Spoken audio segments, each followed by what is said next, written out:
first casualty of war is the truth.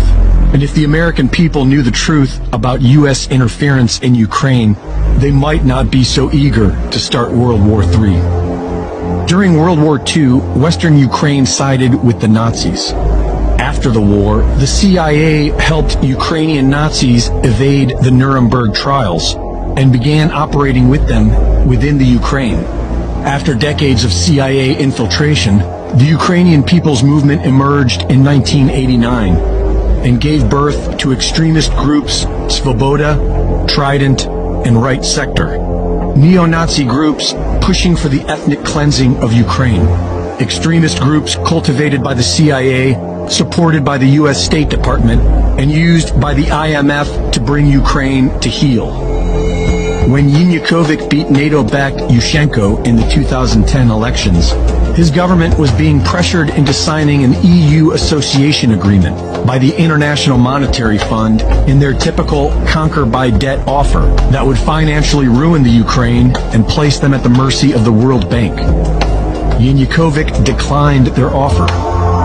And in today's corrupt world, you're not allowed to say no to the IMF. Funded by Western NGOs associated with George Soros and the CIA, a highly organized color revolution was immediately deployed against Yanukovych. Organizations such as the National Endowment for Democracy trained activist journalists to utilize Facebook, along with 3 brand new television networks created within weeks to recruit people for the protests. This Western-run media campaign was a huge success. The turnout was massive. The CIA has been orchestrating revolutions their entire career, and the first step to their simple formula is to convince people to take to the streets in peaceful protest. They then use agitators to goad the police into violence, and state-run media to ignite the crowd with emotionally charged reports of sacred victims. On November 30th, 2013, the Ukrainian Chief of Staff, associated closely with the U.S. State Department, ordered the streets to be cleared of protesters for the erection of the annual Christmas tree.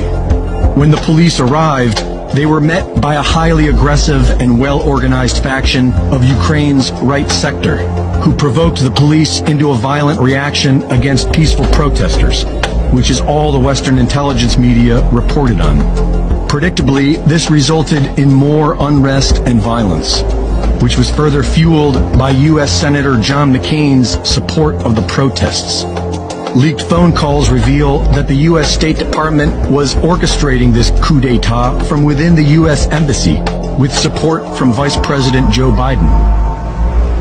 On February 20th, unidentified snipers, firing from government buildings occupied by the protesters, began firing into the crowd, killing people on all sides. Yanukovych's home and offices were taken by armed mobs, and a new government was put into place with a neo-Nazi element that went on to accept the IMF's spurious loan offer and began murdering the Russian-speaking population of Ukraine in Donbass.